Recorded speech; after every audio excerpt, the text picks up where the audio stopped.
Today we're going to be going over the installation video for the Idlestopper V2 fully plug and play module on a 22 Civic. This is one of the higher end trim level Civics, so this has a slightly different plug and connector than the lower trims, but the installation is basically the same. You just have different looking connectors on the end here. So this installation will cover pretty much all of the Civics aside from the manual transmissions, which will have a slightly different procedure, but only for removing the shift knob itself, which unscrews. So all right, so let's get started with installing this module. First thing we're going to do is start the car, actually. All right, after you started the car, next you're going to want to engage the parking brake. All right, so the parking brake is on, and now we're going to put the vehicle into gear. You can put it in neutral, or drive, or reverse, just out of the park position to give us a little more room. So once it's in gear, then you're going to go ahead and shut the vehicle off.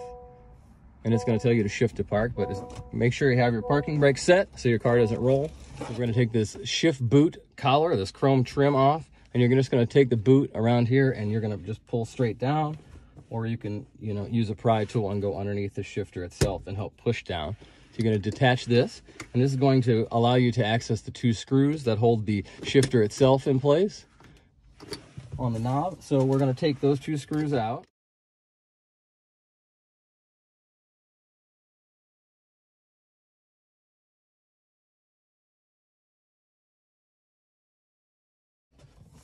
All right, so now the shifter knob we'll just pull straight off, nothing holding it on other than those screws. So we'll set that aside. Then we're going to lift up the armrest here, and we're going to pop out the center panel assembly. So you can take a pry tool and go under the edge and kind of get in between the edges and the panel, and it should snap out away from that. So you can continue to go around to the other side.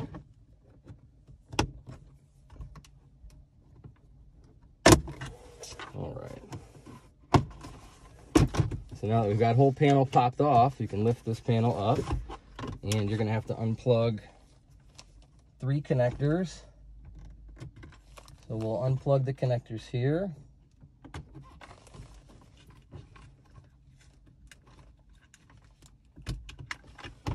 And there is a little wire tie holding the harness on as well that you're going to have to unclip.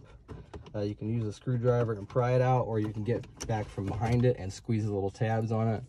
This is the little black one I'm talking about here. There's little tabs on the side you can squeeze. So we're just going to set the shifter panel assembly aside. Next thing we're going to do is remove this 8mm headed or Phillips screw.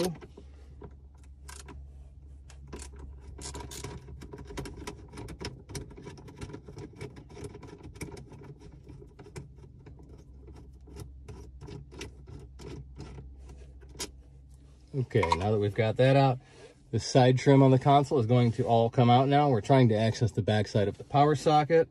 So you can just grab the side trims and start popping them upward. And then once you get to a certain spot, it will start to pop forward a little bit. And if it hits your shifter here, you can reach down and use this white lever on the side. Push this white lever down. Make sure your parking brake is on first, obviously, still. And then you can move this lever all the way down and get the clearance you need to remove this panel. There is a wire clip on the bottom as well.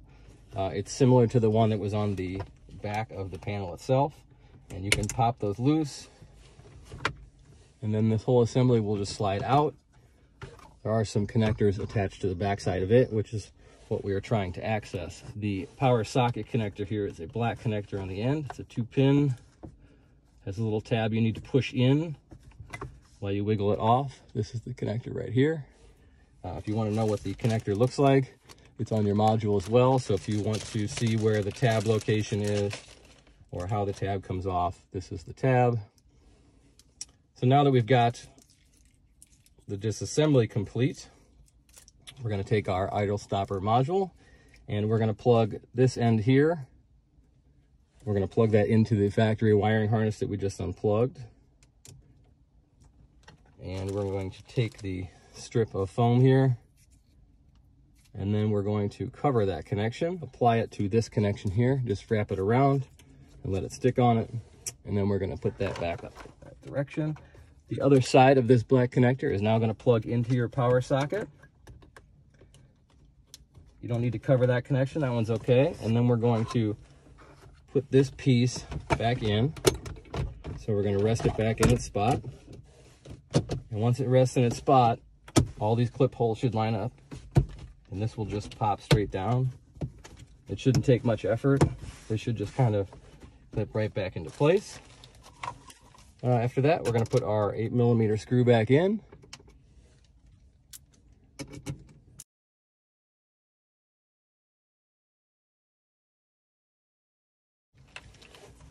All right, next thing we're gonna do is reattach our harness here to the side, that one clip that we removed earlier, and then we're gonna take our shifter console panel. We're gonna kind of lean it to the side like this. Our Idlestopper wire, the other side of it has a gray connector on it, and that gray connector is going to plug directly from your harness into this module. And then the other end of your harness is what's going to plug into the switch.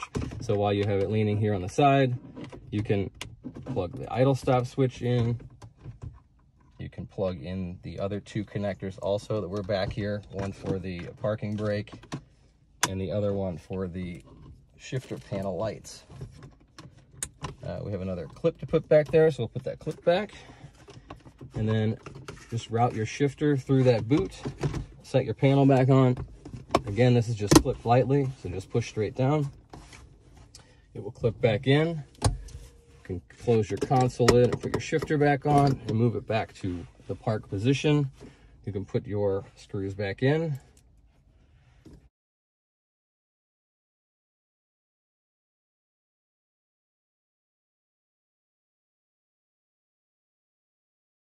And this goes back up. It just slides right in its groove and pops straight back up. So now all of that is back together. Next thing we're gonna do is start the vehicle and check out the results. So we're gonna start the car up. And then within about 5 to 7 seconds, a light should come up signaling that the idle stop has been turned off. There it is right there on the left of the time display. As you can see, it's a white off. You can turn it back on anytime you want. This module, the Idlestopper module, will default it to off. So every time you start your car up, it will automatically turn it off, no matter which setting you had it in before. So it remembers to disable it every time. So thank you for watching, and thank you very much.